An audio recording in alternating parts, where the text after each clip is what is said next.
জনমুক্তি আন্দোলন নামটা মনে রাখবেন নিশ্চয়। বিএনপির কেন্দ্রীয় প্রচার সম্পাদক সুলতান সালাউদ্দিন টুকু জামায়াত ইসলামকে উদ্দেশ্য করে বলেছেন যে বিএনপির সঙ্গে যখন ছিলেন তখন আপনাদের অনেক দায় বিএনপি নিয়েছে। টাঙ্গাইল প্রেস ক্লাবের সামনে এক মানববন্ধনে তিনি এটা দাবি করেছেন। সুলতান সালাউদ্দিন টুকু উনি বলেছেন যে যারা জনগণের অধিকার হরণ ও ফ্যাসিবাদ কায়েম করেছিল, জনগণ ঐক্যবদ্ধভাবে তারেক রহমানের নেতৃত্বে তাদের বিতাড়িত করেছে। আপনারাও যদি জনগণের সেই অধিকার আদায়ের ক্ষেত্রে প্রতিবন্ধকতা সৃষ্টিকারী হন, আপনাদের পরিণতিও কিন্তু একই হবে। তিনি আরও বলেছেন যে মানুষ বলতো বিএনপি একটি গণতান্ত্রিক দল, স্বাধীনতা যুদ্ধে যাদের অবদান, স্বাধীনতার ঘোষণার দল, তারপর তারা কেন জামায়াতকে রাজাকারকে সঙ্গে রেখেছে একথা তিনি বলেছেন।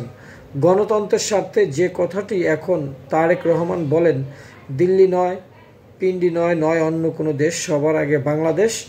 আমরা এই ভূখণ্ডের সবাইকে নিয়ে ঐক্যবদ্ধভাবে দেশ গড়ে তুলব। এবং মানববন্ধনে বক্তব্য রাখেন কেন্দ্রীয় বিএনপির সহ সাংস্কৃতিক সম্পাদক সাইদুর রহমান সাইদ সোহরাব। দেখেন, এখানে রাজনৈতিক দলগুলো এখন কিন্তু একটা দ্বন্দ্বে লিপ্ত হয়েছে।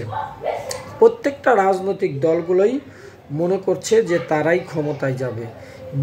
বিএনপির অবস্থান থেকে চিন্তা করছে যে বিএনপির কোনো বিকল্প নেই, বিএনপি ক্ষমতায় যাবে। আবার জামায়াত ইসলাম তারাও কিন্তু দাবি করছে তাদের অবস্থান থেকে যে তাদের কোনো বিকল্প নেই।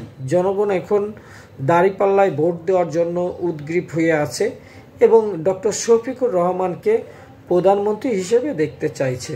আবার এর আগে আমরা দেখলাম যে এনসিপি নেতা ওনারাও কিন্তু দাবি করছে, বিশেষ করে নাসির উদ্দিন পাটোয়ারি, উনি কিন্তু দাবি করেছেন যে এনসিপি আগামীতে 300 আসন পাবে, 300 আসন পেয়ে সরকার গঠন করবে। আবার নাহিদ ইসলামকে প্রধানমন্ত্রী দেখতে চায়, অর্থাৎ আগামীর প্রধানমন্ত্রী হবে, এরকম ঘোষণাও কিন্তু এর আগে দিয়েছেন।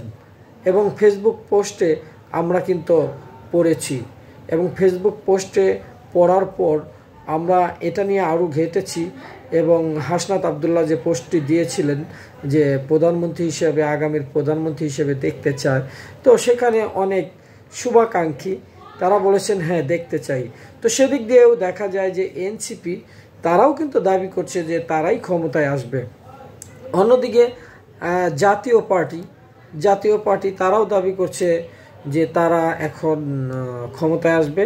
জনগণ সব দলকে দেখেছে, এবার সর্বশেষ ভরসা হিসেবে জাতীয় পার্টির জিএম কাদেরকে প্রধানমন্ত্রী হিসেবে দেখতে চায়, তারা 300 আসন একাই পাবে, এরকম কিন্তু বক্তব্য দিয়েছে। জনমুক্তি আন্দোলন এগুলো সরাসরি সশরীরে উপস্থিত থেকে লাইভ কভার করেছে, যে লাইভগুলো আপনারা দেখেছেন। এখন এই যে বিএনপি, জামায়াত, আওয়ামী লীগ, তারপর অন্যান্য দল, তারা কিন্তু যার যার অবস্থান থেকেই নিজেদেরকে ভালো হিসেবে প্রমাণ করছে, কিন্তু জনগণ রাজনৈতিক দলগুলোর কাছে জিম্মি হয়ে গেছে। এটা কিন্তু এখনও ভাবা হচ্ছে না জনগণের প্রকৃত মুক্তি কোথায়। জনমুক্তি আন্দোলন প্রশ্ন করছে।